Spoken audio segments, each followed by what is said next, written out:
নমস্কার বন্ধুরা, কেমন আছো তোমরা সবাই? আশা করছি সবাই খুব ভালো আছো। তো আমার হাতে খড়ি রান্নাঘরে তোমাদেরকে জানাচ্ছি অনেক অনেক স্বাগত। অনেক দিন পরে আবার একটা রেসিপি নিয়ে এলাম, কাতলা মাছের পেটি ভাপা। কাতলা মাছের পেটি ভাপা কীভাবে বানালাম চলো দেখে নিই একবার। তো প্রথমে আমি নুন হলুদ মাখিয়ে নেব। আমি নুন দিয়ে দিচ্ছি, দিয়ে দেবো একটু হলুদ,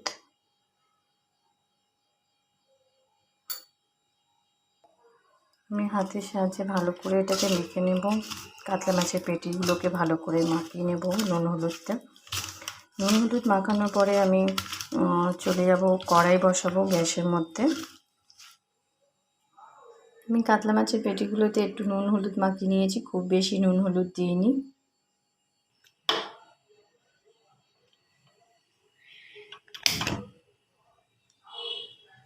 তো আমি গ্যাস জ্বেলে এবার কড়াইটা বসিয়ে নিলাম। তো আমি খানিকটা সর্ষের তেল কড়াইয়ের মধ্যে দিয়েছি।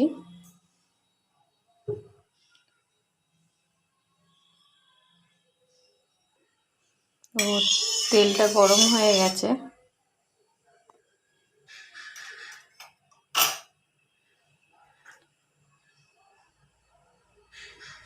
তো আমি এখানে মাঝারি সাইজের একটা পেঁয়াজের বেরেস্তা বানিয়ে নেব।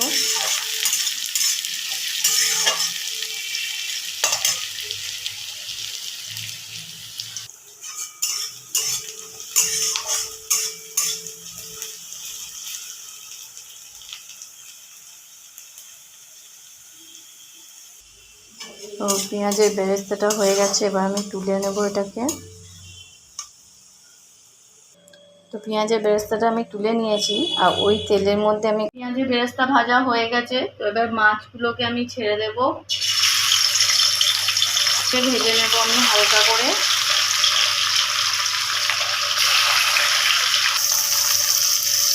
আমি সব মাছগুলোকে ওই তেলের মধ্যে এবার ভেজে তুলে নেব, উল্টে দেব।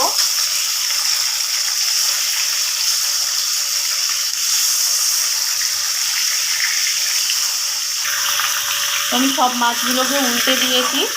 এরপরে আমি মাছগুলোকে তুলে নেব। দু পিঠ ভাজা হয়ে গেলে মাছগুলোকে আমি তুলে নেব, নিয়ে গ্যাসটাকে অফ করব। আমার মাছগুলো ভাজা হয়ে গেছে, আমি খুব বেশি কড়া করব না। এবার মাছগুলোকে আমি তুলে নেব। আমি গ্যাসটাকে এবার অফ করে দেব, দিয়ে মাছগুলোকে তুলে নেব।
তো আমার মশলা রেডি হয়ে গেছে।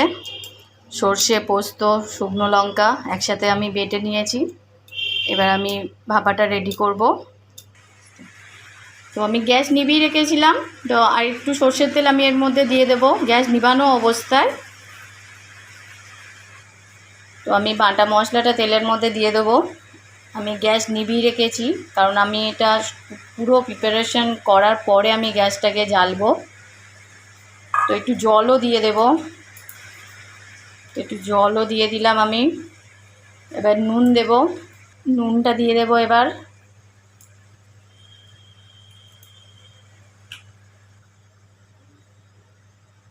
তো কয়েকটা কাঁচা লঙ্কা দিয়ে দেব আমি এর মধ্যে। মশলাটাকে মিশ্রণটাকে ভালো করে মিশিয়ে নেব। আমি আগেও বলেছি আমার গ্যাস নিভানো আছে, আমি এখনও গ্যাস জ্বালিনি। তো মাছের পিসগুলো এবার আমি দিয়ে দেবো কড়াইয়ের মধ্যে।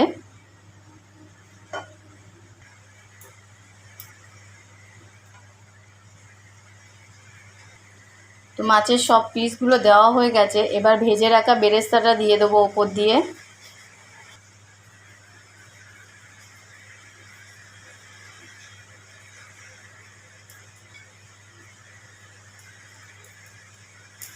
তো আমার বেরেস্তাটা দেওয়া হয়ে গেছে, এবার আমি গ্যাসটাকে জেলে নেব। তো আমি গ্যাসটাকে জেলে নিচ্ছি। এবার আমি ঢাকাটা দিয়ে দেব। ঢাকাটা দেওয়ার পরে এইভাবে আমি কম আঁচে 10 মিনিট রান্না করার পরে ওটাকে আস্তে করে উল্টে দেব। 10 মিনিট হয়ে গেছে আমার। তো এবার আমি ঢাকাটা তুলে নেব, নিয়ে উল্টাবো।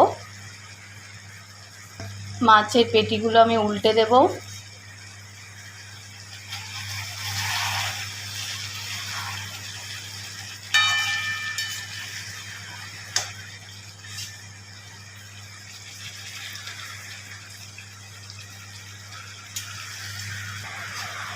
তো আমার সব পেটিগুলোকে উল্টে নেওয়া হয়ে গেছে।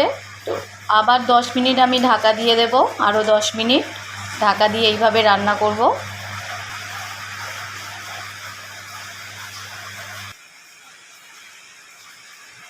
তো আমার কাতলা মাছের পেটি ভাপা রেডি হয়ে গেছে, একদম কমপ্লিট হয়ে গেছে। এবার আমি এটাকে নামিয়ে নেব, আর বেশি শুকাবো না।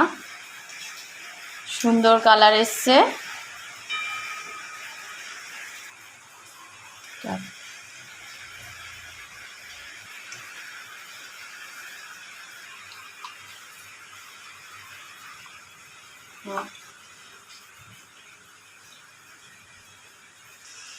তো আমার কাতলা মাছের পেটি ভাপা হয়ে গেছে, রেডি হয়ে গেছে, একদম কমপ্লিট হয়ে গেছে। খুব সুন্দর একটা কালার এসছে। তো তোমরা বানাও, এটা বাড়িতে ট্রাই করো, আশা করছি ভালো লাগবে। সবাই খুব ভালো থেকো, টাটা।